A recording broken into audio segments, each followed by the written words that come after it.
Sound check, 1, 2, 3.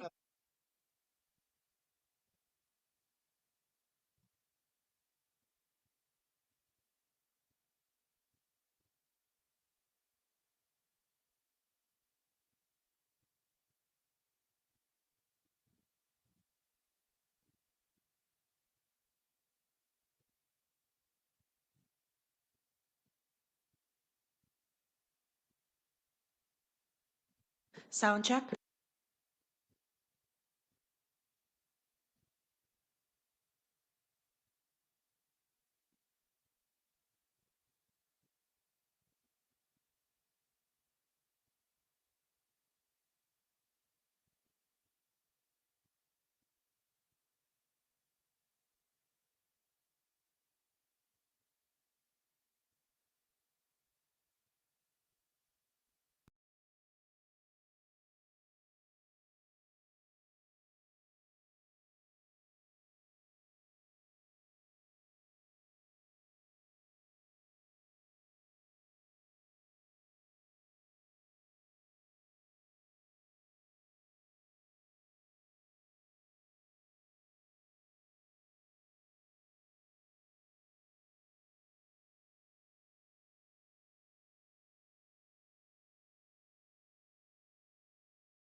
All right, I'll give everyone a chance to take their seats.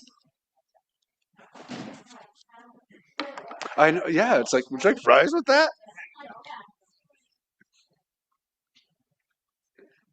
Good morning, everyone, and welcome to the 60th meeting of the Planning and Housing Committee. First, I would like to acknowledge that Ottawa is located on unceded and never surrendered territory of the Algonquin and Anishinaabe Nation, whose culture and presence have nurtured and continue to nurture this land. I know that we have regrets from Councillors Brockington and Kavanagh. I think there's indication that Councillor Johnson may be a little late to join us, but could I ask for a roll call, please, to the coordinator? Councillor Curry? Here. Councillor Dudas? I'm here. Councillor Johnson? Councillor Kelly? Present. Councillor Kitts? Here. Councillor Lowe? Here. Councillor Tierney? Present. Councillor Troster? Here. Vice Chair Gower? Here. Chair, you have quorum. Thank you very much. This is a public meeting to consider the proposed comprehensive official plan and zoning bylaw amendments listed as items 5.1 to 5.4 and 5.6 and 5.7 on today's agenda. For the items just mentioned, only those who are specifically identified in the Planning Act who make oral submissions today or written submissions before the amendments are adopted may appeal the matter to the Ontario Land Tribunal. In addition, the applicant may appeal the matter to the Ontario Land Tribunal if Council does not adopt an amendment within 90 days of receipt of the application for a zoning bylaw amendment and 120 days for an official plan amendment. To submit written comments on these amendments prior to their consideration by City Council on February 25th, please email or call the committee or council coordinator. Are there any declarations of interest? Nope. Are the minutes of our 59th meeting, February 4th, 2026 confirmed? Thank you. So postponements and deferrals, we have delegations to speak to the issuance of the N5s at the Landlord and Tenant Board in Ottawa, so we'll hold that one. There is an official plan amendment being sought, Leitrim East Urban Expansion Area. I think staff have recommended that we refuse that. Did anyone wish for that item to be held? Nope. Is that item recommendation carried? Thank you. There is the zoning bylaw amendment for 2510, 2502, and other properties, Saint Laurent Boulevard. We don't have any delegations. We haven't received any correspondence. The applicants have signed up to speak if they need to. Did members wish to receive a presentation or have this one held? No. To Robert Tran and Greg Winters with Novatech, I don't know if you're in the room, but if the committee is prepared, they're online. If the committee is prepared to carry this, did you still wish to speak? No comments, Mr. Chair. Thank you. Colleagues, is this item carried? Thank you. We'll move on. The official plan and zoning bylaw amendments for 550 Wanakee Road. I know that there is a motion that Councillor King has brought. Councillor Kitts will be making that on his behalf. There is one delegation who is prepared to speak if the committee isn't prepared to carry this one. Did anyone want to have this one held or receive a presentation on it? No, the motion is fairly straightforward, I think, and should enjoy support. Do we mind if we just bring that out now? Councillor Kitts or King, do you have a motion for us? And just for the sake of time, I'll just read in the resolutions. Therefore, be it resolved that Council affirm the importance of continued collaboration between the City and the School Board, including engagement with the Community Transit Services, Canada Land Company, and the Councillor's Office through the Road Modification Agreement and Site Plan Approval process. Be it further resolved that this collaboration be undertaken with a view to appropriately addressing traffic operations, access, and safety considerations associated with the proposed school site, including bus lay-by and pickup and drop-off operations, with particular attention to minimizing impacts on Wanakee Road. Thank you, Councillor King. I'm just looking to the applicants to see whether or not there are any concerns with that motion that they'd like to address, and if so, we can hold it. You're good? Okay. You don't need to address it? Perfect. Thank you. So, colleagues, is that motion carried? And is the item carried? Thank you very much. So my understanding was that the representatives from the school board, Luc Poulain and Iqbal Mohamed Katani, with the Conseil des Écoles Catholiques de Centre-Est, only needed to speak if the committee was not prepared to carry this. So I bypassed them.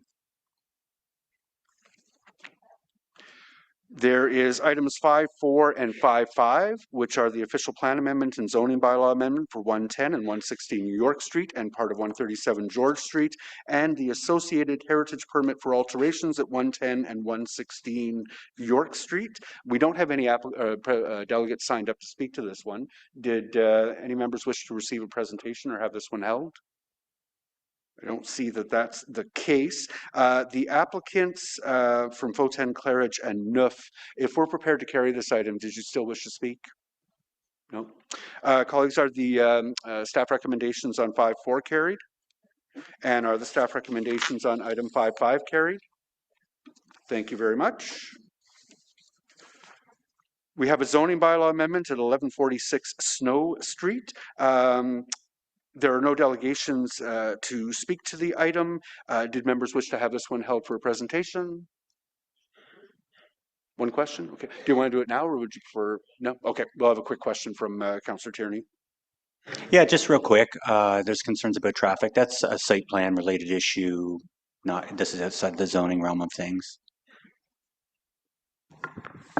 Yes, Chair, any design-related considerations with respect to traffic or layout would be dealt with at site plan. That's correct. Okay, great. I'll work with the community on that. Thank you. Thank you, Mr. Chair. Thank you. To the applicants, I believe Evan Saunders and John Blakely are here or online from Foten. If the committee is prepared to carry this, did you still wish to speak? Nope. So is this, are the report recommendations carried? Carried. Thank you very much. There's a zoning bylaw amendment for 1670 10th Line Road. There are 4 delegations who are signed up to speak to this one, so we will hold it. And then there is an additional item, correction to the new zoning bylaw. Vice Chair Gower, sorry, is it the will of committee that we add that to the agenda? I think it'll be fairly quick and straightforward. And as a matter of fact, I'll ask the Vice Chair to introduce that now. Okay. Whereas a small number of consolidation errors have been identified, where zoning bylaw amendments to zoning bylaw 2008-250 were not carried forward into the draft zoning bylaw, and whereas staff are seeking authority to make these corrections prior to third reading of the zoning bylaw to alleviate the need to correct these errors in a separate report after enactment of the new zoning bylaw, therefore be it resolved that Council directs staff to include in the new zoning bylaw 2026-50 prior to third reading all zoning bylaw amendments to zoning bylaw 2008-250 approved by Council after July 6, 2022, the date of the commencement of the new zoning bylaw project, which were inadvertently omitted through consolidation errors in the new zoning bylaw 2026-50. Did members have any questions on that one or prepared to carry it? I don't see any hands up. Is that carried? Carried. Thank you, colleagues. So we'll go back to, we have 2 items outstanding then. The first of which is the response to inquiry, I believe. Yes. So we'll go back to the issuance of N5, N12, N13, and AGIs at the Landlord Tenant Board in Ottawa. This had come to our previous meeting. We deferred it until this one because staff were not available to address it. I don't think that staff have any kind of a presentation to make, so I think we can move straight into our public delegations, the first of whom is Nelda Giroux. Nelda, and sorry, is Nelda online or in the room?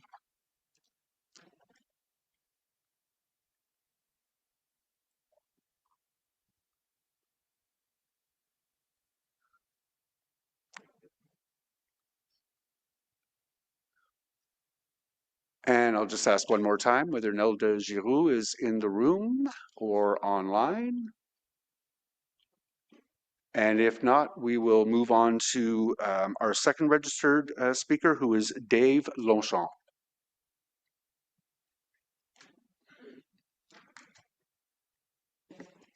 Good morning, Dave, and welcome to the Planning and Housing Committee. Hello. Whenever you're ready, you'll have 5 minutes to make a presentation to the committee, and there's a clock right next to you there. Oh, am I on? You are, whenever you're ready, sir. Hi, my Thank name is Dave, and I'm a member of Acorn. I'll first start off by saying that I wish Acorn never had to exist. In a perfect world, Acorn would not be needed. We are far from that world. I'm so grateful for the advocacy group. So my entire building was issued an N13 that never went to the landlord-tenant board. It was a blatant attempt to bully the tenants into leaving or paying market rent prices for their rent-controlled apartments. They can try to intimidate me, but that's fine. But when you start intimidating senior women and people on fixed income, I draw the line there. This particular senior woman wanted to be here, but she had mobility issues which prevented her from coming today. That's why I am here, to make my voice heard and to speak on her and my neighbor's behalf. The N13 was issued by the landlord to the 120 residents of my building, and this caused undue stress over a long period of time for all of the tenants. I want to reiterate that N13 never went to the landlord-tenant board. The paltry cash for keys that they offered wouldn't even cover the costs of moving and first and last month's rent at market value.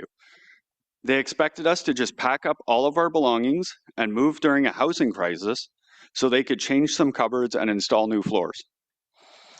I had started to look for other apartments during this time, and the only place within my price range were rooms for rent. Going from a bachelor to a room for rent, just, it didn't sit well for me. Thankfully, Acorn came in, hosted actions, educated the residents of my building about our rights. As a result, many of the tenants held firm and we kept our homes. I believe it was never about the renovations, but a way to squeeze tenants who had rent-controlled units. Acorn shouldn't be relied upon to help every tenant in the city of Ottawa. I am grateful Acorn helped me, so I look to you, the city of Ottawa, to make a renoviction bylaw that is strong and will protect the people that live here. We can't have landlords that threaten tenants with N13s anytime they want more money. I would not wish the stress of having an N13 delivered to anyone. Please work closely with Acorn. They have experience with most tenants that have been issued N13s that have not been tracked with the landlord-tenant board, and they can give recommendations for strong bylaws that protect marginalized residents. I also urge the city to look towards Hamilton's bylaw as a guide on how we can make our city the best it can be. Thank you. Thank you very much, Dave. Appreciate the presentation. There's a question for you from Councillor Troster. Hi, Dave. Thank you so much for being here. So that's really interesting because if I look at the data that came back from staff from the landlord-tenant board, there was an 800% increase in N13s between 2010 and 2023, but that only represented 32. So what you're telling me is your building, there were 120 apartments and they were all told residents, to leave. yes. Okay. So most people chose to leave and take the cash for keys offer. Why? Why do you think they didn't go back to the board or I would say about 45% of the tenants left. Why they took the cash for keys, I don't know. They were offering $5,000, just the cost of moving, and then first and last month's rent, and you've got plus one extra month of rent, and that $5,000 is done. Did you see those rental listings when they went back up after those renovations were done? Do you know what the price difference was? Yeah, it was pretty much market rent, and a lot of the tenants there were under rent control. They were paying like half that rent. Okay, Yeah. So the rent doubled. And then did you see any evidence in those new units? Because I'm sure you probably saw the listings online. Of what actual renovations were made? So, yeah, it was mostly cosmetic. There was no like structural, or it was just like new floors, new cabinets, and coat of paint. So you think these are things that a tenant could live through or move out for a couple of days, but not have to completely vacate. So the funny thing is, yeah, they could have done all of the renovations while the tenants were living there. They actually came into my apartment. I got a new patio door and a new patio window. They were in there for like, I was watching them the whole time. They were in there for maybe an hour. And they came in, old one out, new one in. And I'm just like, okay, thanks guys, bye. Okay. Yeah. Okay, thank you. I appreciate that. I think it's really helpful for us to understand that while this data is an indication of a trend, it absolutely doesn't capture all of the cases where there is that turnover in an apartment due to a rather cosmetic renovation, and an N13 may or may not be issued, but it's under the guise of renovations that people are being asked to leave. Thank you. I appreciate that. And Mr. Longshot, there is another question for you from Councillor Luloff. Hey, thanks so much for coming today and for speaking about this. My first question was, would you have lived among the construction had they given you that option? I think you've answered that, yes, right? Would they have left? Like, would you have lived amongst the construction? So had they said, like, look, we want to replace your floors, we want to do your cabinets. I mean, it's going to be disruptive for a few days, Like, I mean, they've done like cockroach treatments, and they get you to just put everything to one side of the apartment. They come in, treat one side, and then you got to move everything back. I mean, it would have been a minor inconvenience, Sure. But to get a renovated unit at the same price, I mean, I'd absolutely undergo that. Okay, great. And just like for edification, are you comfortable telling us who the landlord is? So the problem is, the building was sold to a new landlord. And they did the renovations, and then the building was then sold to somebody else. So under the renovations, I don't know who the landlord was, but the current landlord is Sterling Karmer. And they didn't issue the M13. It was the one before that, right? I think so. Okay. Yeah. All right, thanks. Mr. Longshot, thank you very much. Those are the questions for you. We'll move on to the next delegation, who is Debbie Staples.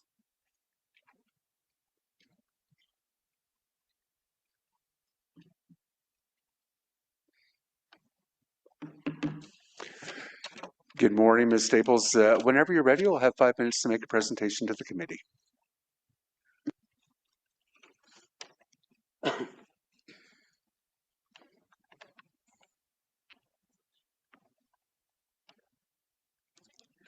Good morning, Council.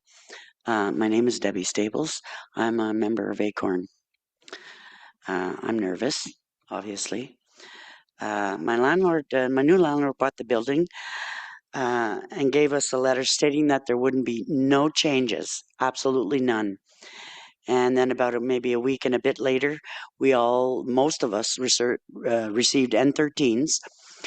Names were spelt wrong. Even some tenants didn't get any. So, yeah, I've lived where I am in Vanier in my building for 20 years. I've been there for 20 years. So I'm kind of grandfathered in, I guess you'd say. My rent is only $602. And that's the kind of people they're after. It's a bachelor.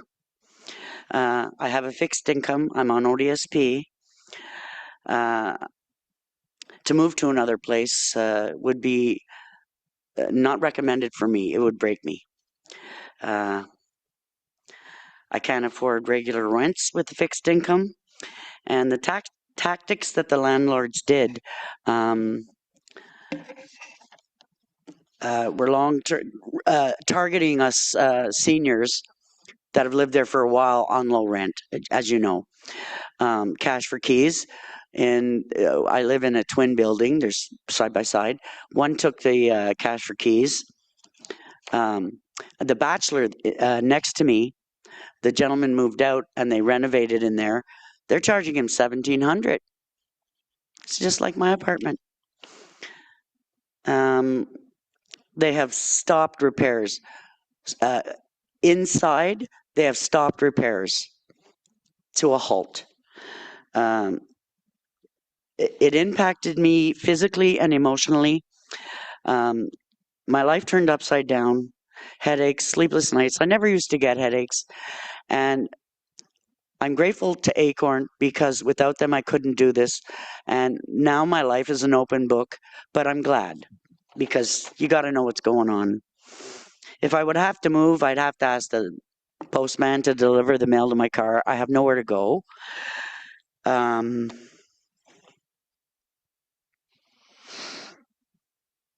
Yeah. Both buildings didn't go to the LTB. Like I said, one neighbor took cash for keys, but the rest of us fought. We stayed. We're still living there because we went public. I was on the press, on the news, and I guess, being the big corporate, I don't know. They backed down, which was fantastic, but nothing's guaranteed. My landlord was hoping that we would settle and, stick our tail between our legs and leave.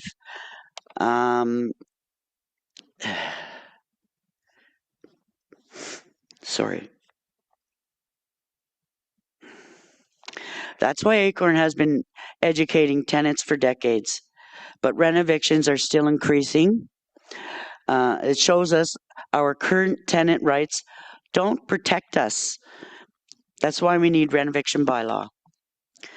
This is not just about me and my neighbors. This is about every person in Ottawa that is unfortunate to deal with this. Even though we won this rent eviction, we won this rent eviction in my buildings, I don't feel safe because my landlord could sell the building and, I could be rent evicted again with a new landlord. I will only feel safe when there's a rent eviction bylaw in writing that shows me that I'm safe. I'm speaking from my heart. I ask you to listen with yours. Thank you. Debbie, thank you very much. There are some questions for you from councillors. Councillor Luloff and then Councillor Troster will have questions for you. Chair, if the councillor member that's a part of the committee wants to go first, I can cede the floor to her. Thanks. Councillor Troster. Thank you, Councillor Luloff, and thank you for being here. Thank you for having me. And I'm so sorry you went through that experience. And so can you just tell me how many apartments are there in your building? 6 and 6 side by side. Okay, and everyone received a notice at the same time when the building was sold? There may be one or two people that didn't, and the people that did, the names were spelt wrong. And I went to one Nicholas where the paralegal told me that it wasn't any good. Okay. And then when I went to their office, Jason and Barra is my landlord. I went to their office and he told me that they weren't doing it anymore. And I'm like, okay, well, that's fantastic. Why didn't you call me and tell me? Okay. So you mentioned your neighbor's apartment was renovated and now the rent is $1,700 instead of the $600 that you're paying. Did you get a chance to see what the renovations were that were made? Yeah, I seen it's cosmetic. Okay. Right. So like what? Like basic paint floors, a new sink in the bathroom. Okay. So as a tenant, do you think if those renovations were made to your apartment that you would feel the need to move out, or do you think that's something you could live through? I could live through. Okay. Absolutely. Okay. And you mentioned that you're on ODSP. Thank you for sharing that. Can you remind me of what the housing allowance is under ODSP? 14. Or that's the total that you get per month. Oh, what was the question? I can't hear. So you get $1,400 a month. Yes. And then is there a specific part that's designated for housing under ODSP of what you're supposed to be paying? Either way, $600 is already almost half your budget. Yeah. Per month. Yeah. Yeah. Okay. I have a vehicle too, and insurance and bills. Okay. So if an apartment was $1,700 a month, that would be more than you're already receiving. Okay. Thank you very much. I appreciate that. So staff will be bringing back a draft rent eviction bylaw in the spring. And the idea is to create an interim step so that if a landlord does feel the need to evict before they issue an N13, that they would have to prove that the renovations require vacant possession of the unit. Definitely have to prove that because what needs to be done in my apartment is just a cosmetic. Okay, and so it's also, you were mentioning that any of you who chose to stay at the lower rent, that the landlord is refusing to do basic repairs? I think so. That's your impression. Okay, thank Yeah. you. I appreciate that. That seems very consistent. And again, you're saying none of the cases in your building ended up going to the landlord-tenant board. No. Some of you fought and stayed, and some people took Yeah, the cash for keys. I went public. I was on the news. I was on the press, and I guess it helped us. Okay. Protesting in front of my building with Acorn. I'm grateful for Acorn. Okay. Well, thank you for sharing your story. And again, I think this gets to the nugget of the point that I've been trying to make, which is that the data shows us a trend, but it in no way captures the scope of the renoviction problem we're seeing in our city. And your story as a senior woman who's paid your rent faithfully for 20 years, Yep. who's on a fixed income, your story is the typical profile that we're seeing in my office. So I think it's really important that you shared it. And I know it can be really hard to tear your heart open and tell your story, but I want to let you know that it does have an impact. So thank you very much. Thanks. Thank you. Thank you, Council. Thanks, Councillor Lula. You answered both my questions while you were. Oh, don't problem. I'm sorry. You answered both my questions in responding to Earl Troster, but I do want to let you know that this is your landlord's name is one that's come up in my office as well, in my ward as well. So this is not something that's isolated. So I really appreciate you raising that with us today. Thank you. Thank you. Thank you very much, Councillor Love. Debbie, thank you very much. You did great. So our last delegation will be Rosalinda Klempen.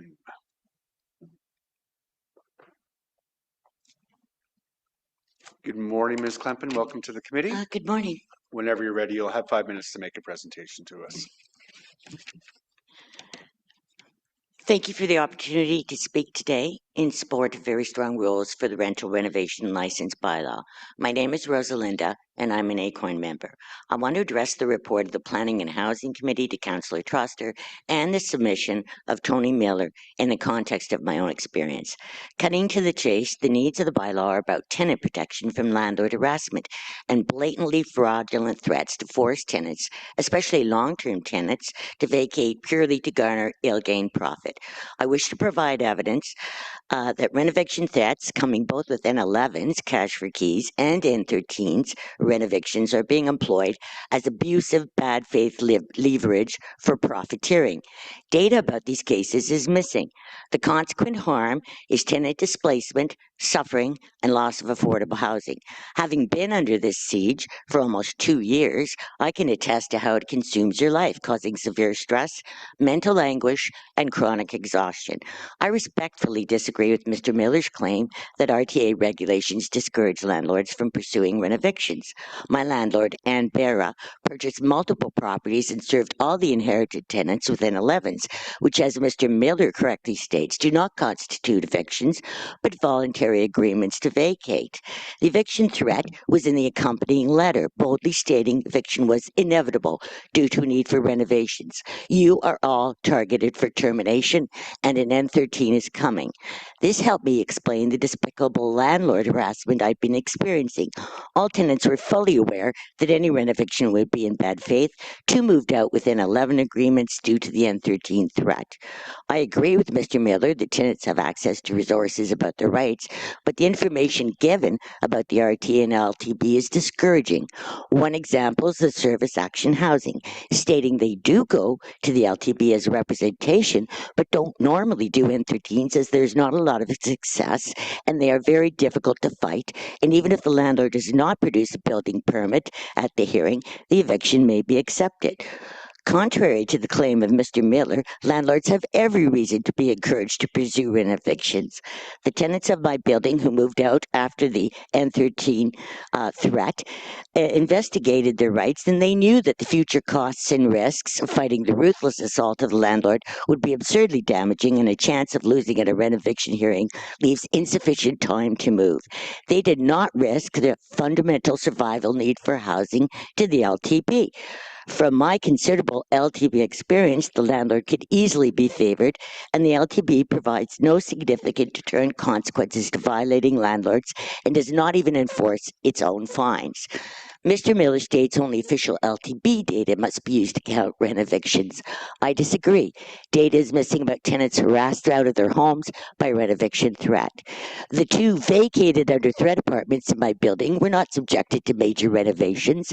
An inspector who checked on the need for an asbestos removal N13 claim of the landlord not only found no asbestos after testing, but stated it wouldn't matter since all work done was cosmetic, or as he put it, and I quote, to freshen it up. The remaining tenants in all properties owned by the same landlord were eventually served identical N13 doses with a list of unnecessary renovation work.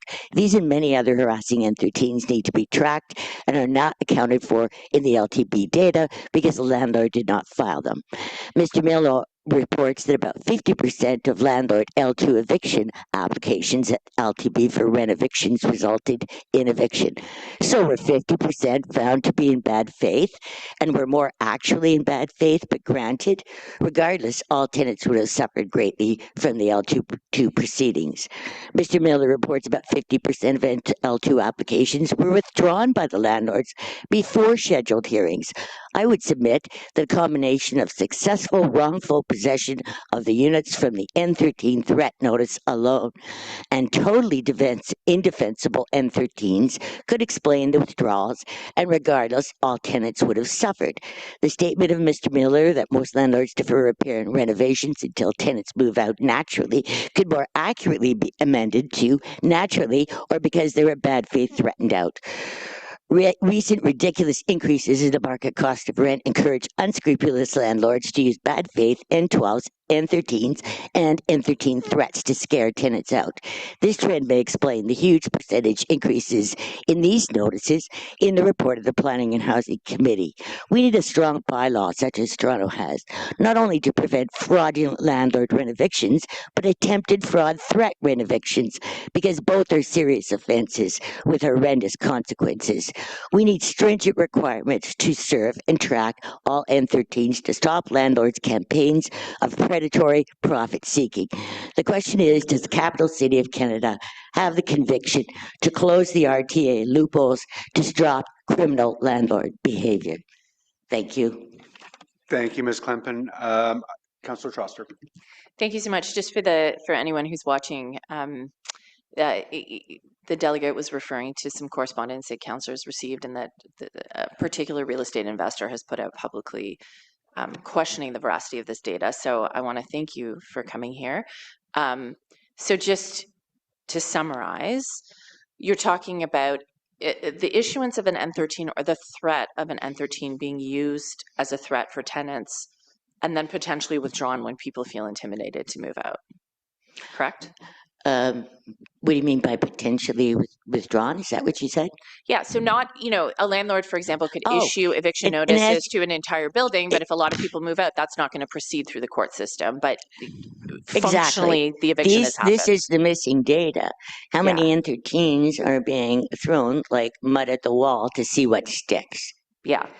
Also, N11s are not eviction threats in and of themselves, but mine came with an eviction threat. Okay. And the tenants who moved out not on the N13, which came later, but on the basis of the eviction threat letter that accompanied the N11. Right. Yeah. So threats are threats, right? None of these threats are being accounted for. I think we have an extremely serious problem on our hands, and that we have to deal with it. So your own building received notices. How many apartments are in the building? There are 7 total units in the building, Okay. but there are only 6 in my building that were actually occupied. Okay. And were any of them returned to market after folks left? Like, Oh, did you yes. see the rent differential? Oh, yes. So what was the difference between before and after? Oh, it was quite a bit. I don't know exactly, but Okay. I can't remember. But Barra is the landlord, and they did this in every property they purchased. I believe that they purchased a number of properties at the same time, not on the basis of being satisfied with the profit from the units that were rent controlled, but on the basis of we can evict everybody and make a lot more money. Right. And I mean, as we've discussed at this committee many times, a solution to this would be vacancy control, proper vacancy control, so that there was some provincial control on how much a rent could be raised between tenants. But because no such thing exists, there's a financial incentive to evict. That would be excellent, yes. Vacancy control. And the other issue is, I think, as Ms. Staples talked about, they can serve another N13 at any moment. Mm. So the tenants in our building are under a state of chronic fear. Right. Right. Without the anti-rent eviction bylaw, we are left in a state of, are they going to start up again? Mm. Now, they have no basis for the N13. It's scare tactics. It's threats. Right. So do you believe if there was some regulation, like a bylaw from the city, that forced a landlord to prove that they required vacant possession before issuing that N13, do you think that would be helpful? Absolutely. Okay. Yeah, they should have evidence that the work is necessary, right? That it requires vacancy, and that there should be a building permit that has to be produced. If that was the case, I don't think my landlord would have gone forward with all this eviction harassment. Okay. Thank you very much. I really appreciate you being here, and I think you help underscore the point I've been trying to tease out, which is that the data that staff received from the LTV is an indication of a trend, but it certainly does not capture the scope of the problem in our city. It tells us a piece of the story. Yeah, because those are the ones that are filed. Right. But there are, for everyone filed, how many are unfiled? Right. And tenants are afraid. And we should not have to live on this under this constant fear in order that landlords can circumvent rent control, which is all it is, really. There are very few actual valid rent evictions. I just like to say that that's my opinion. Extremely few. It would be extremely rare that a tenant would have to vacate. We had a prospective buyer for the building who came through and said, I've done major renovations, right, on buildings. And he was just talking about it because it's a heritage property. And, you know, it's always nice to preserve heritage. He was interested in that. And he said, I replaced all the wiring and all the walls, but he did not ask any tenants to move out. And actually, tenants stayed during that process. Okay. So, I mean, he was not interested in renovation. He was interested in doing the work. I mean, my God, if the building is falling down, you really have to ask, you know, if you need structural repairs. The question is, how did it get to that point? Why wasn't it caught earlier? If the place is so bad, and this is because landlords don't do repairs, why bother? You just, you know, get rid of the tenant, do some stuff, and later, you know, don't worry about it. We'll deal with it when we can get more rent. Okay. Thank you. I appreciate your perspective. It's really helpful. Thank you for coming today. Thank you, Ariel Troster. I appreciate it. Thank you very much, Ms. Klempen. That is the last delegation on this item. Oh, I'm sorry, Councillor Lulov, question. Thank you, Chair. So of the 4 delegations that we've heard today, and I realize that is just a snippet of the stories that are out there, especially, you know, given your work with Acorn, I'm sure that you've heard far more stories. Of the 4 that we heard today, 3 are tied to a particular landlord. How widespread do you think this issue is? Is there are a majority of landlords doing what they're supposed to be doing, and there are a few really bad actors? What's your impression from the conversations that you've been having? Because hearing Mr. Ambara's name 3 times today and a couple of times in my office over the course of the last 6 months or so leads me to believe that there are a few very bad actors, but that most landlords seem to be following the rules and not intimidating their tenants. Yeah, I understand the point you're trying to make. Actually, I'm quite offended by the term bad actors because it implies that, in fact, there are only a few of these landlords doing this. Well, I think it's clear from the data that was in that report, right, of the Planning and Housing Committee, that the percentage increases are drastic. And we need a lot more explanation about why these drastic increases occur. These are actual filings. that are showing the percentage increases. They don't even account for all the eviction notices that are simply served and then not filed. Okay, so no, I don't think it's just in Barra. I think there's a lot of this going on. A lot of people are terrified that this is what's going to happen to them, that their landlord is going to go, oh my God, you've been under rent control for a while, right? Let's just serve it in 13. Now, there are good landlords who would not do that, no doubt. I'm not saying they're all doing it, but I don't think this is a problem restricted to a few bad actors. A lot of landlords, my previous landlord was constantly violating LTB regulations. And so why not? Because nothing ever happens at LTB. There's no deterrence, there's no consequences. It's a little slap on the wrist and stop doing that. Repeatedly, stop harassing, stop harassing. I mean, you try telling them harassment is the primary management method for this building. It doesn't matter. Nothing gets done, nothing gets accomplished. My previous landlord didn't mind going to LTB every week because nothing ever happened. This is the problem. We can't count on RTA. We can't count on LTV. They don't function well, right? They're not up to scratch, and they're not protecting tenants. Now, in some cases, they're not protecting landlords as well. I understand that. There are failings on both sides. I didn't mean to offend you. I don't want to call them good actors. No, I'm not saying you offended me personally. I'm saying that term, which has been used before, implies that, somehow it's just a few landlords that are committing all of this. But I think there's much more of this going on, and I think you can see it in the data. Why were 50% of L2 applications withdrawn before a hearing? They were bogus.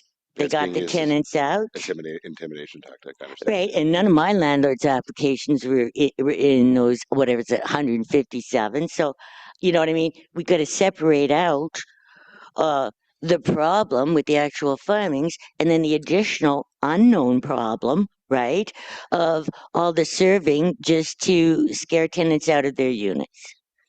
Does that make sense to you? Absolutely. All Yeah. right, No, thank thanks. I just wish that we had a bigger sample to deal with today, because when you hear 75% of the people coming out to talk today speaking about one landlord, it does cause pause. Yeah, I imagine it would. The data is really missing here. If you look over the report from the Planning and Housing Committee, it's not answering fundamental questions, right? Like, who are these people? For example, your question, how many are by the same landlord, right? Why these percentage increases have occurred. I mean, I believe it's because access to more profit. Well, thank you to you and everybody else who came out to speak today. We Thank appreciate you it very much. Thank you very much, Councillor, and thank you very much to Ms. Klempen for that delegation. That was great. There are no further delegations. There's no action to be taken with this, but thank you very much to Councillor Troster for asking that it be held. Oh, do you want to ask questions to staff? Absolutely. Hi, thank you so much to staff for responding to my inquiry and then responding again when the data was updated. I just wanted to ask you a couple questions drawing from some of the delegations here. We know that while the official pathway to file an N13 involves specific steps, we also know that tenants can feel pressured or intimidated to leave without ever receiving a formal eviction notice, as you heard today. When staff are working with tenants seeking emergency support, is there any data collected about tenants receiving informal notices of eviction or cash for keys? Do we have any way of quantifying how many people are being evicted into homelessness or being evicted or threat of eviction is requiring city support?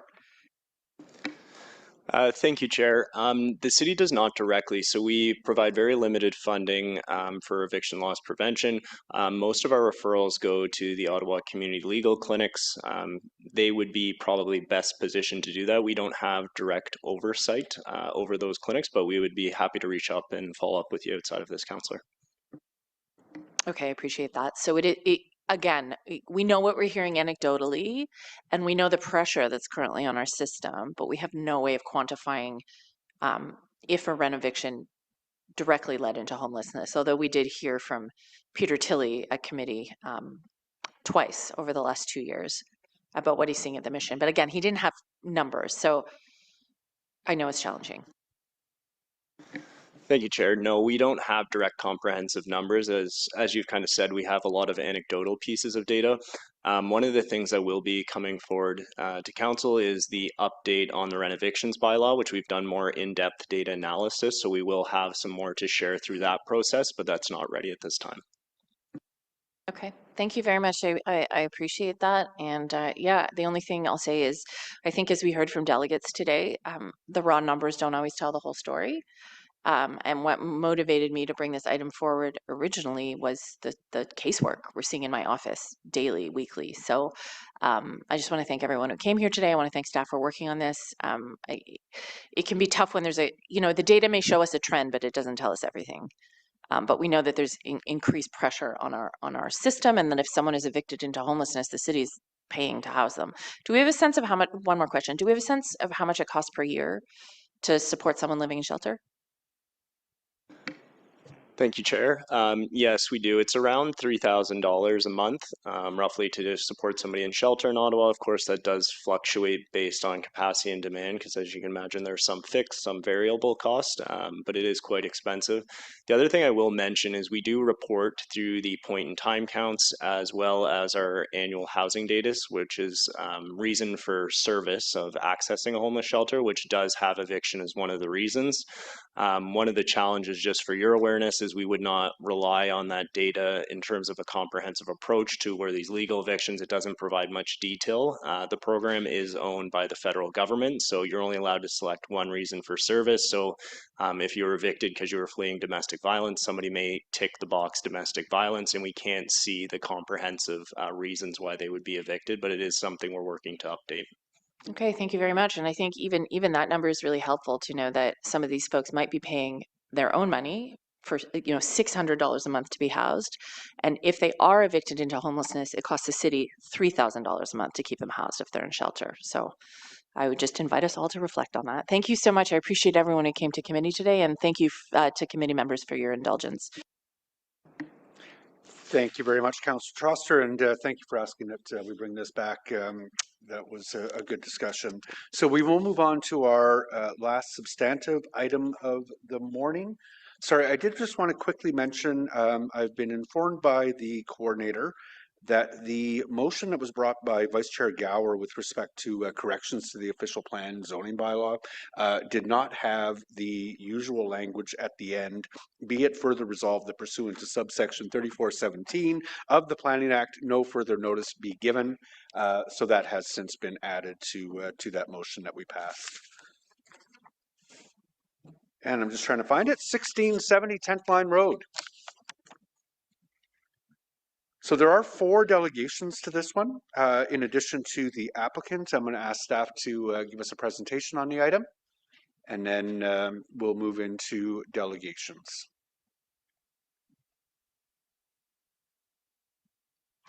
Whenever you're ready, Lucy. Thank you.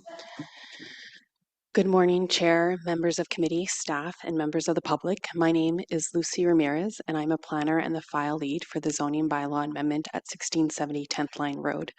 Next slide, please. The subject property, known municipally as 1670 10th Line Road, is a large 1,856 square meters, regularly shaped lot located on the west side of 10th Line Road in the Queenswood Heights neighborhood in Orleans. The land highlighted in photo 2 and 3 is the subject of the proposal. There is an existing dwelling on site, low-rise residential development north, west, and south of the property. There are commercial uses to the east, such as Fallingbrook Shopping Center, Charlemagne Plaza, and Orleans Center. Next slide, please. The subject property is a through lot, which means it's bounded on opposite sides by streets. The property has frontage along 10th Line Road, an arterial road, as well as Duvernay Drive, a local road. Next slide, please. Per the official plan, the property is in the suburban transect and designated minor corridor, and the corridor designation applies to bands of land along specified streets whose planned function combines a higher density of development, a greater degree of mixed uses, and a higher level of street transit service. Next slide, please. The existing dwelling will be demolished and a low-rise apartment building with a total of 30 units is proposed. A mix of unit types are planned: studios, one bedroom plus den, and 2-bedroom units. There's a breakdown there in the chart on the slides. Next slide, please. Surface parking is proposed in the yard abutting Duvernay Drive with a total of 23 parking spaces, 17 spaces for residents and 6 for visitors. 22 bicycle parking spaces are proposed inside the building. Next slide, please. The building has a strong street edge along the corridor, which is 10th Line Road, per our policies. There is a bicycle storage room and a garbage recycling room within the building. Amenity space is provided via balconies that face the streets, as well as below-grade terraces, as well as in the rear yard. Parking is in the rear yard, and walkways are provided for pedestrian circulation. Next slide, please. So windows are connecting the building to the street, and the balconies as well are along the facades that face the street, and they enhance and create a connection with the public street. Next slide, please. So there are various official plan policies that support this proposal. The official plan notes intensification will support 15-minute neighborhoods by being directed by hubs and corridors where most services and amenities are located. The official plan also supports the protection of the right-of-way, and this proposal is doing that, protecting space in the right-of-way along 10th Line Road for future changes to the transportation corridor. It supports a range of dwelling unit sizes in multi-unit dwellings and the 4-story building height along the 10th Line Road corridor. So development is to address the corridor, and vehicular access to generally be provided by the parallel or side street, in this case Duvernay Drive. That's also a policy within our official plan. Next slide, please. The site is well connected to a mix of land uses where daily and weekly needs can be accessed within a 15-minute walk. This slide shows a 900-meter radius of a circle, and along the pedestrian network, that's about 1,200 meters. So there are many services and amenities nearby. Staff have highlighted a few on the slides. The 15-minute neighborhood study was done in 2001, and 8 of the 9 services and amenities that were investigated are within a 15-minute walk of this site, and the site is shown by the little flag there on the image. Next slide, please. So the recommendation is that Planning and Housing Committee recommend Council approve an amendment to the zoning bylaw for 1670 10th Line Road to rezone from residential first density subzone HH to, with an urban exception, 1178, to general mixed use zone with an urban exception and a height suffix of 13.5 meters to permit a low-rise apartment building. Thank you. Ramirez, thank you very much. Clear presentation. There are 4 public delegations, so we'll hear first from Deborah Baldwin, who will be followed by Linda Denis. Stephanie Cockle will follow her, and then Catherine Forsyth. So Deborah Baldwin, I don't know if she's in the room or online. Hi, Deborah.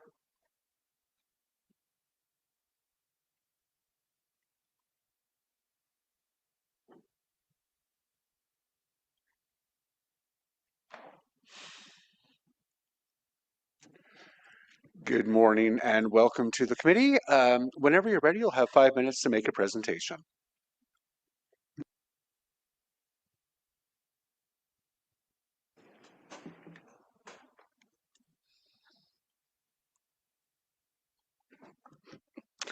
Thank you.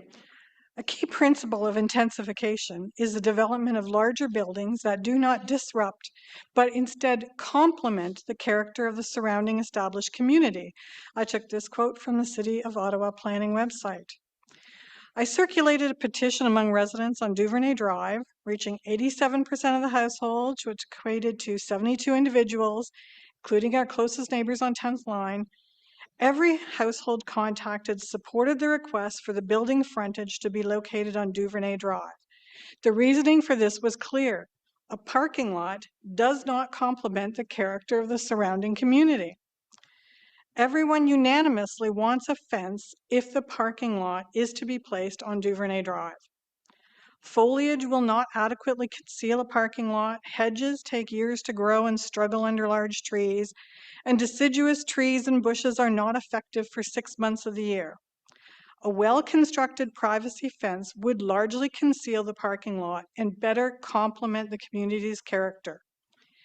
If a bylaw amendment is necessary to install a fence with a reduced boundary as suggested, I ask that this be done. If accommodating a fence is not possible with the proposed reduction in boundary space, I respectfully request that the original boundary space be maintained and a fence installed.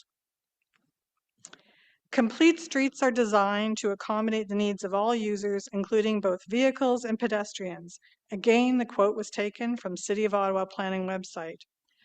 The second part of my petition asks that vehicular access be maintained on 10th line.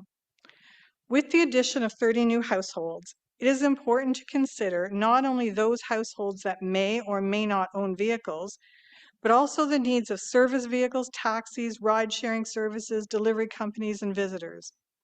In fact, households without vehicles may rely even more so on the delivery services. Only 6 visitor parking spaces are planned for 30 households, meaning the overflow parking will be along the back of the building near the proposed vehicular entrance. Duvernay Drive is a narrow street with no sidewalks. Relying on residents to monitor cars parked too long, calling 311, does not address the dangers from legally parked cars, increased traffic, an entrance in that area, narrow roads, and pedestrians on the street. I said it's not 311 we'll be calling, it's 911. So I am hoping that the safety of the pedestrians is a concern of yours, our elected officials. I've already shared everyone a photo showing legally parked cars creating very limited space for traffic and pedestrians near the proposed apartment entrance. So this problem isn't seasonal. The snow didn't noticeably narrow the road, and I can provide measurements and the picture if asked. Residents support maintaining vehicular access on 10th line to limit the extra traffic. I met with the developers, Christian Lacroix, and a member of his staff, Connor Gallagher. They also expressed their concern with the safety of pedestrians on that piece of property. They suggested to me restricting parking to one side of the portion of Duvernay on that to allow for increased space for pedestrian and increased safety. I think that's a great idea. It reduces the dangers to pedestrians from parking overflow. As elected officials responsible for planning, I respectfully request your support for the proposed pedestrian safety measures. Maintain vehicle access to the site via 10th line to help alleviate traffic congestion and the in out to the apartment building. Restrict parking to one side of Duvernay along the rear development, thereby creating additional space for pedestrians. These recommendations are intended to address the risk associated with increased traffic, overflow parking on narrow roads shared with pedestrians. Adopting this approach would resolve the safety concerns protecting pedestrians without requiring sidewalk installation. You have both the authority and the duty to ensure the safety of all residents, and I urge you to give this matter careful consideration. Thank you. Thank you very much, Ms. Baldwin. There was a question for you from Councillor Luloff. Thanks so much for coming out today, Deborah. Do you generally support this development? Actually, I do support the development. I recognize that there's a short of this housing, and listening to the delegation before me, I'm just, awestruck about the challenges that we're facing with rentals. I am glad to finally have this area developed. I think it'll finish the community. I met with the developer, Christian Lacroix, and a member of his staff, Connor Gallagher, and I was very impressed with them. I feel that they're trying to provide quality housing. I went and viewed one of their other developments, and it was an attractive, well-maintained building, so I think we're doing really well there. Obviously, installation of a fence rather than a hedge is very important to the residents, and particularly to me.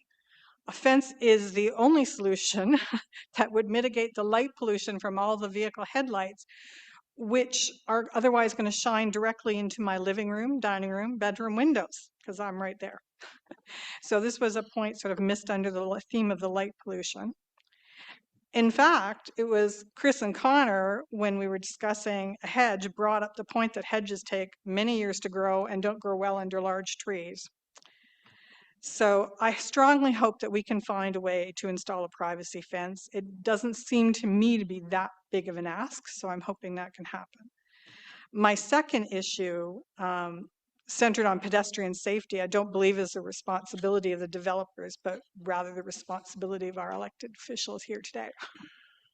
Thank you very much for that. And I think that those discussions are ongoing with the developer. They seemed quite open to the idea of a privacy fence and to moving where the access was on Duvernay, so that people aren't just shining their headlights directly into my house. Thank you. your house.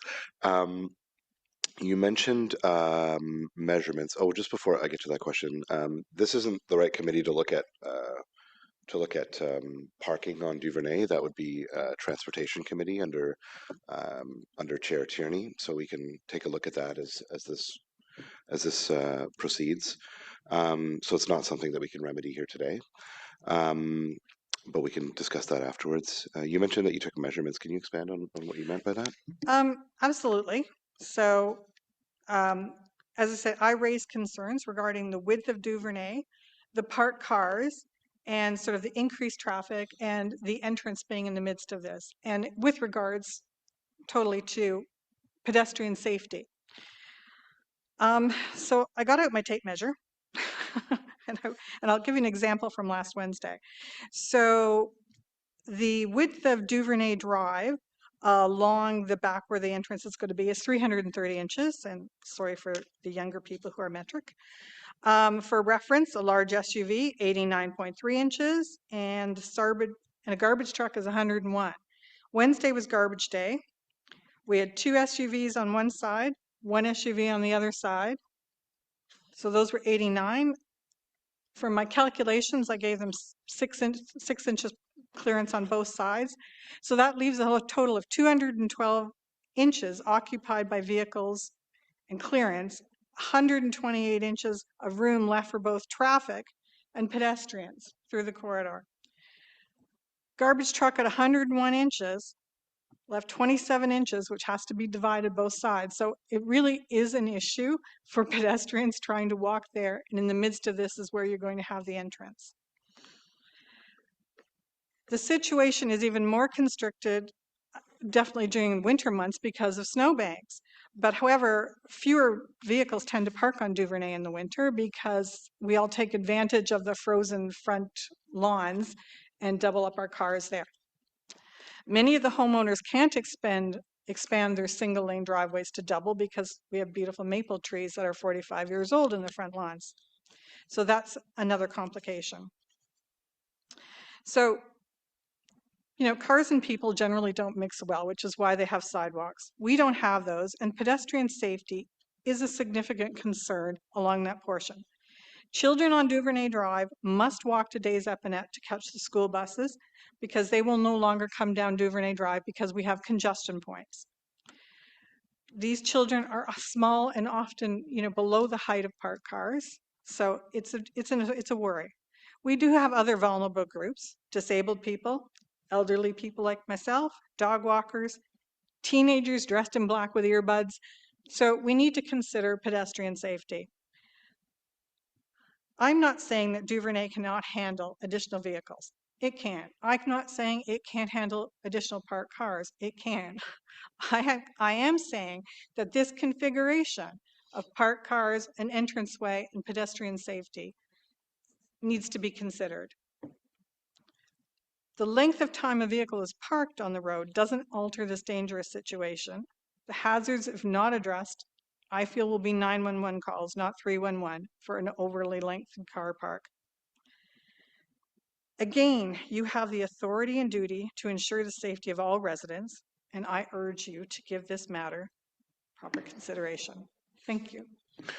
Thank you very much for that. I think that we can have an offline discussion as to the parking configuration on Duvernay once this development gets underway. This is something that we can muckle onto together and work to remedy for you. Thank you. I appreciate that. Thank you. There are a lot of site plan issues involved in what you're raising today, so there's presumably more process to come. Would that parking also discuss sidewalks if required for pedestrians? No. So where would pedestrian safety be? Yeah, discussed? so that's a discussion to have with your counselor, who can have that discussion with the transportation department. Okay. Yeah, it's but the zoning today would not hinge on that. All right. So I will, unless there are any further questions, Councillor Luloff? No.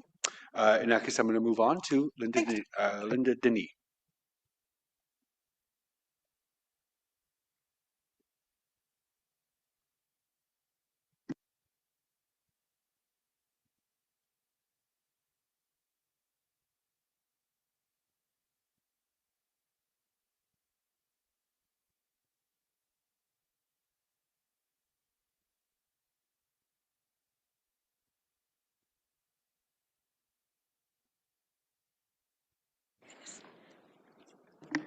Good morning, Ms. Denny, and welcome. Whenever you're ready, you'll have 5 minutes to make a presentation to the committee.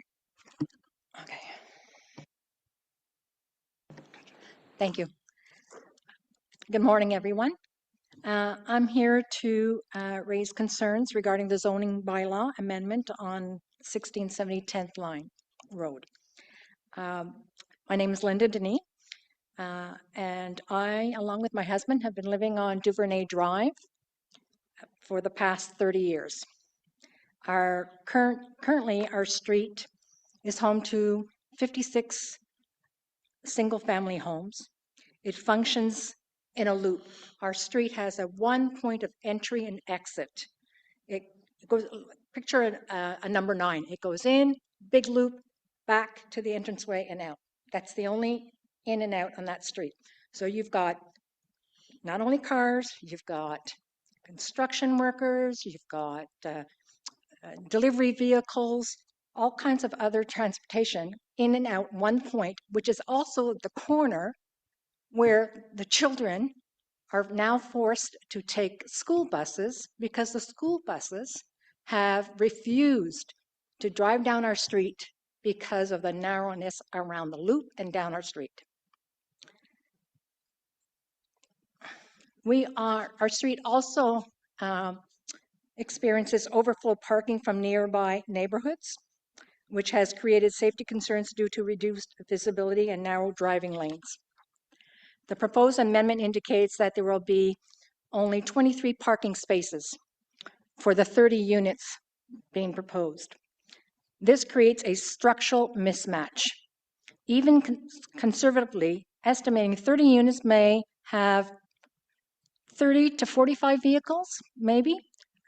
I recognize that not all units are going to have, tenants are going to have cars, but I'm just saying there's a possibility. But with only 23 spaces provided to the tenants, that is a shortfall from anywhere between 7 to 20 vehicles. Those vehicles will park on our street. It's just going to be a natural progression. When the curb space fills due to the parking overflow, sight lines are reduced dramatically and pedestrians, including children, become less visible, thus placing them at greater risk for an accident. There is also concern that if congestion worsens, the city's response may be to prohibit parking on one side of the street. Respectfully, that would penalize existing home residents for a problem created by insufficient on-site parking. Removing parking on one side does not create space. It shifts the burden.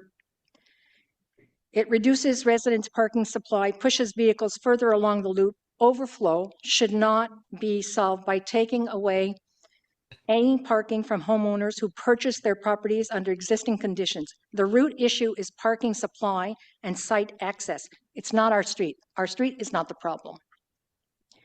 What happens when a fire truck needs access and/or paramedics are responding to a cardiac emergency and can't access the street? Do we accept delayed emergency response because the road has been overburdened? Fire protection planning cannot focus solely on hydrant proximity to the new building. It must consider full street accessibility under peak and obstructed conditions. When emergency access depends on obstructed width, that is a responsibility. This amendment proposal, as presented, places that responsibility at risk. This is not an inconvenience issue. It is a safety and liability issue. When we previously raised concerns about increased traffic and safety, particularly for the children and pedestrians walking on our streets, we were advised to contact 311 and that traffic calming is not considered in the assessment of a site-specific zoning bylaw. Respectfully, that response is concerning. If traffic impacts are not evaluated at the time zoning decisions are made, then we are effectively being told to wait until a safety problem occurs and then a request for retrofit. Planning should be preventive, not reactive. Approving additional density without evaluating how it affects a constrained single access loop street shifts the burden onto existing residents. During construction, we will experience heavy trucks, equipment staging, workers, parking, material deliveries, in addition to all the other deliveries and vehicle moving along our street. This compounds an already constrained environment. More importantly, school buses already refuse to drive down our street because it is too narrow, particularly around the curves. If a school bus cannot safely navigate our road today, how can we reasonably expect the parking overflow, delivery vehicles, ride shares, construction trucks, and overflow parking to safely coexist? This is not an inconvenience issue. It is a safety and liability issue. This is not. Can you wrap up in the next 15 seconds? Oh my goodness. It is our current reality. I'll skip to the last.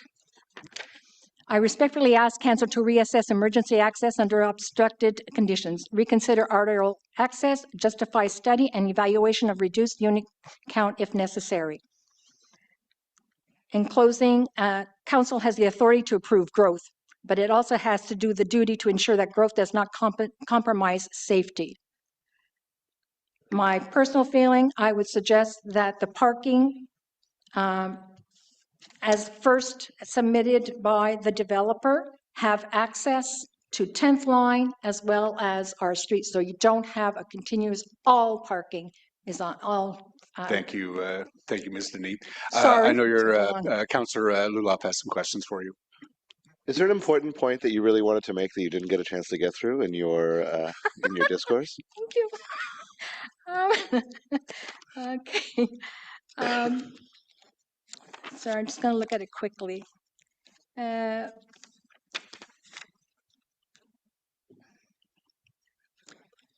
Yes, okay. We're talking about the right in and right out access only from arterial road. So this is what we're proposing. No vehicle access from a residential street to the apartment building, and installation of a privacy fence as my neighbor had previously requested. Dual access is also an option. It was previously submitted in the original plan by the developer, and that was refused by city staff or city planners. I don't know who refused it, but it got refused. And that is an alternative option, in my view, as well as having the parking. If we have the apartment up front and have the parking all on 10th line, one might argue, the city may argue that, well, you're having all the traffic in and out 10th line. Well, there are many homes already on 10th line that only have in and out access on the right hand or on the left hand. And delivery trucks goes to their homes as well. So it's not an inconvenience. It does exist. It's close to a city light, but far enough away that it allows a flow of traffic. It will not impede the traffic. Yeah, my long-standing stipulation for development on 10th line was right in, right out access. I do understand, staff's concern with having a throughway there because people will skip the light to take Duvernay, which may cause even a larger problem when trying to access. Fair play. I appreciate you coming out today, and your continued collaboration as we work through some of these issues. Thank you. Thank you. I'm sorry I didn't have enough time to get to all points. That's okay. Thank you for your comments today. Our third delegation is Stephanie, and I'm sorry if I mispronounced the name, Kaka, who I believe is online. Wonderful, thank you. Hi, welcome. Whenever you're ready, you'll have 5 minutes to make a presentation to the committee. Appreciate it very much. I will not need 5 minutes, so hopefully that will save some time for all of you. I am a Duvernay Drive property owner as well, and I apologize that I cannot attend in person just due to my work commitments. However, I really strongly appreciate the availability and possibility to join virtually. The comments that I have to share are really to echo a lot of what Deborah and Linda have shared. I have not lived on the street as long as either one of them have. However, to be here for 3 years, to take a lot of pride and ownership of Duvernay Drive is quite strong with all of our dwellings and with individuals, whether they rent or own. I think that comments related to light pollution are important to acknowledge. Just how can we make smart decisions with the development layout, whether that be about the structure of the building itself or the safety of the parking lot and how that ends up being decided for the property. I do want to really emphasize that I support the idea and the concept of this project, where I think that it enables growth and opportunity for housing or in Orleans, in our overall Queenswood community. And it also supports the idea of using better structure of the property that is quite frankly only used to a quarter of its amount right now. It would really help to establish, in a way, actual better safety of that property. It was already mentioned by one of the councillors, the in and out traffic that could occur, and could that create disruption with driving? We actually see a lot of that with just individuals that are pedestrians, where they are technically trespassing right now, but you do see within the neighborhood individuals inappropriately using that overall property. And so what I wanted to really emphasize is back to Deborah's comment, just the idea of having a proper privacy fence and the decisions that can be made to enable just overall safety of usage of the area and what can help just to delineate what is the private property versus otherwise. Again, just really want to emphasize that I'm pro for the overall project, but acknowledging, not wanting to echo just the idea of the light pollution. Certainly many comments that have been shared between Deborah and Linda about how can we enable best usage, but also best accessibility, if not for pedestrians, the younger and the older age individuals, and really looking at the use of the parking and not having any interruptions to what this is as a quieter crescent overall. When you participate in some of these municipal changes, I know that sometimes having a voice can at least just demonstrate, if not an overall end impact, just supporting the fact that we are really interested in this initiative. Many individuals of this neighborhood are very, if not concerned, just wanting to be engaged. And so it was important for me to be able to make the time to be here as well, just to share that we all see this as a growth part of our community, but hoping that it can be as cohesive and collaborative as possible. So I won't carry on, but I really just appreciate the opportunity to speak and having the availability to be here and support my neighbors that are there in person. So thank you. Ms. Kaka, thank you very much. I don't see any hands up to ask you any questions, so thank you very much for the presentation today. Thank you. Which will bring us to our last delegation, who is Catherine Forsyth.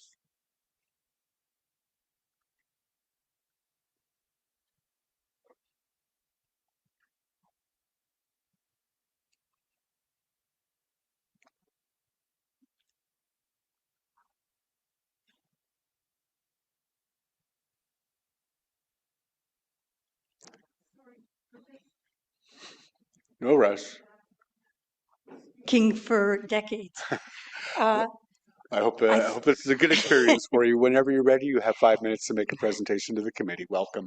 Thank you so much. I appreciate it, and I appreciate having an opportunity, to talk to some of the councillors here. I'm afraid my colleagues have better explained the same concerns I have for our street. My husband and I are not NIMBYs. I don't think anybody on our street are people that don't want anything built in our backyard, so to speak. We want more housing. We understand the crisis that is happening all over our country, including Ottawa. So that's not a problem for us. The problem is our people, especially our children, now, due to this bylaw amendment, if passed, the city is placing them in danger. I don't think that's part of good planning. As was said, some of them can't see over cars. I can just picture, we have most of our children walk to the schools. We are fortunate to have both elementary and high schools within walking distance, and that's important to us. Also, I just envision little children, kindergartners, grade oneers, now having to weave between a plethora of cars. I envision the whole street, every house will have a parked car in front of it that relates to residents in that apartment building.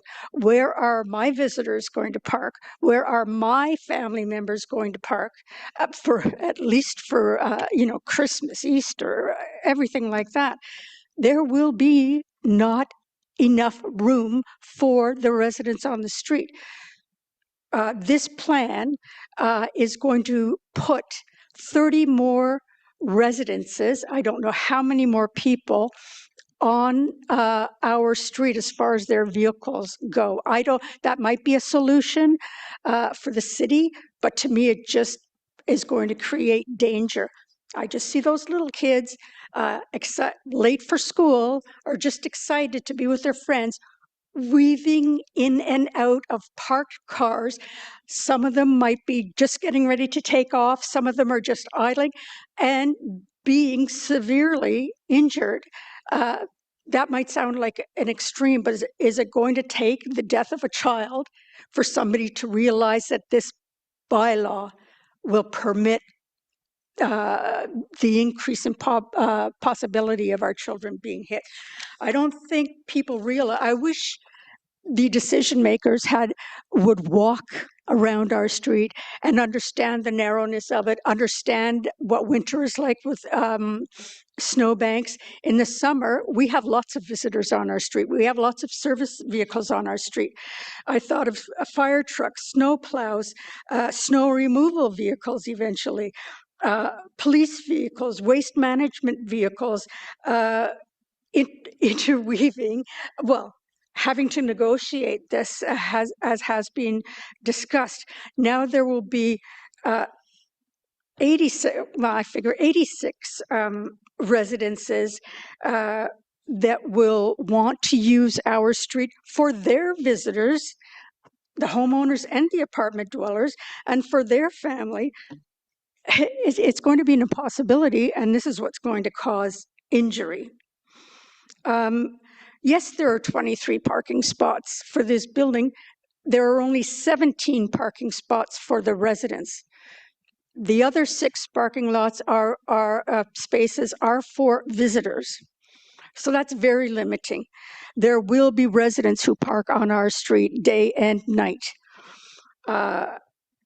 Taxis, Uber vehicles that serve us and that serve an additional 30 households, moving vans, delivery trucks such as UPS, FedEx, Purolator. We're in an online shopping era. There are lots of them on our street as it is. Food delivery vehicles, my pizza people, service vehicles, cable, phone, hydro, heating, cooling, all on this little narrow street that has one entrance and exit. We are not a throughway. We are not a corridor. We are not a highway. This street was not made to cope with that much traffic, and it's going to cause damage to people that live in the apartment as well as Duvernay Drive residents. Ms. Forsyth, that's time. Sorry, pardon me? That's the time you're allotted. Thank you very much. That's it? Oh, but my I think God. Councillor Lulov may have some questions for you. Yeah, it's the cheeky question that chairs usually don't really like, but is there one more point that you wanted to make that you didn't have a chance to get out? It's not just cars parking. I mean, there's going to be cars idling, going to the apartment. These delivery vehicles, I want no parking signs liberally and no stopping signs liberally used on our street. A sidewalk, why it might be our only alternative, means that, lost my train of thought, but it just, this is not Carling Avenue. This is not Bank Street. We don't have the room to safely do that. And I think planning and development should have to take that into their decision making. It's a traffic issue, fine, then the traffic people should have been invited as well.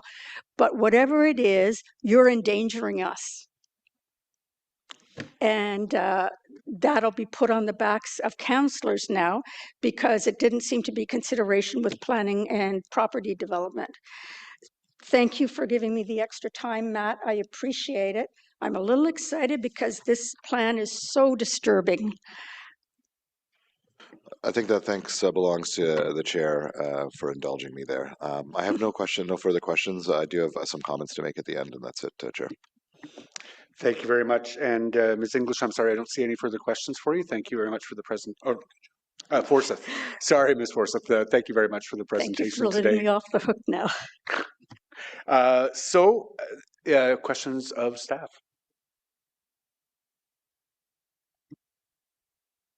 I'll just make some brief comments. Thanks, Chair. Before I begin, I want to thank staff for the thorough review and analysis of this application. The applicant and their team as well for their collaboration throughout the process. It's quite rare to see so much engagement from an applicant on an issue like this, and taking my neighbors to visit some of their other sites to help, I think was an extra step that many don't actually take. So I think they should be recognized for that. I also want to recognize the many residents who took time to participate, share their perspectives with Deborah, and provide thoughtful feedback. This proposal matters because Orleans needs more housing options. I think everybody here recognizes that, especially housing that fits between detached homes and larger apartment buildings.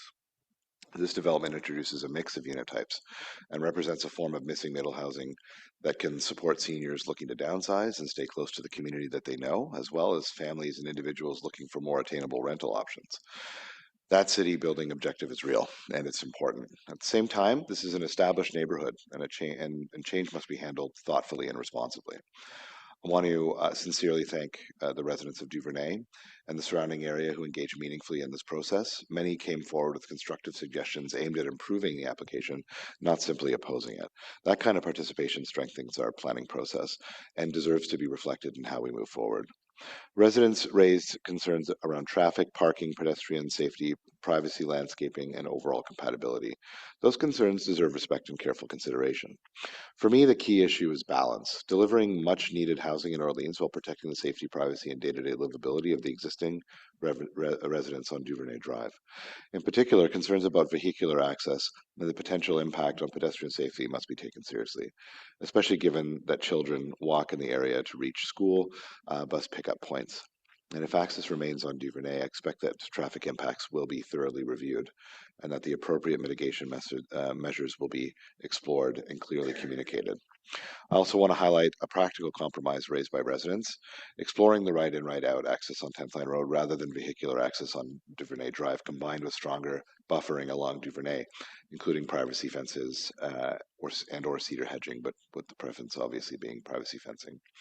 I'm supportive of the concept and principle because it could reduce neighborhood impacts while still advancing broader housing objectives. Now, I understand the new official plan does not prefer parking access or new driveways onto an arterial road like 10th Line. I respect that direction, but at the same time, we need to look honestly at existing conditions along the road here, including the constrained nature of Duvernay, existing pinch points, and how streets function day to day, particularly during peak periods. I recognize that there may be trade-offs, including the possibility that an alternative access arrangement could affect achievable unit count. If that's the case, I'd like to see those trade-offs clearly assessed and presented so that we can make an informed decision.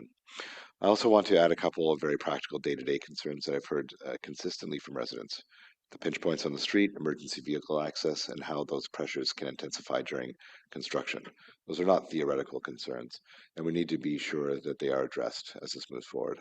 As construction progresses, I'll be clear that I'll be watching this closely, and in concert with my colleague and friend Chair Turney, we'll keep an eye on construction-related impacts and how they can be managed in real time. Finally, I think there may be practical tools that we can explore to reduce pressure on on-street parking and visitor congestion on Duvernay. One idea worth exploring is a visitor parking pass option at Rayfriel, which would help alleviate neighborhood parking pressures during peak times and could also provide a modest revenue stream that supports the facility and Dan Chenier's group. Ultimately, my goal is to ensure that this development reflects both our city building objectives and the lived realities of the people who already called this community home. Thank you very much. Thank you very much, Councillor Luloff. I don't see any other hands up. I am more confident that the traffic impacts can be managed here. I'm glad to see this building going in. I lived just on the other side of Des Epinette for about 5 years at the far end of Lamoureux, so I know the area well, and I'm pleased to see this type of housing move in there. Colleagues, is this item carried as recommended? Carried. Carried. Thank you very much. Just make sure I got quorum. I do. Perfect. Thank you very much. So that is the end of the substantive agenda. There are no in-camera items. Are there any notices of motion for consideration at a subsequent meeting? Nope. I haven't received any inquiries at this point. Are there any? We have no other business. We're adjourned until our next meeting on March the 4th, 2026. Thank you very much, everyone.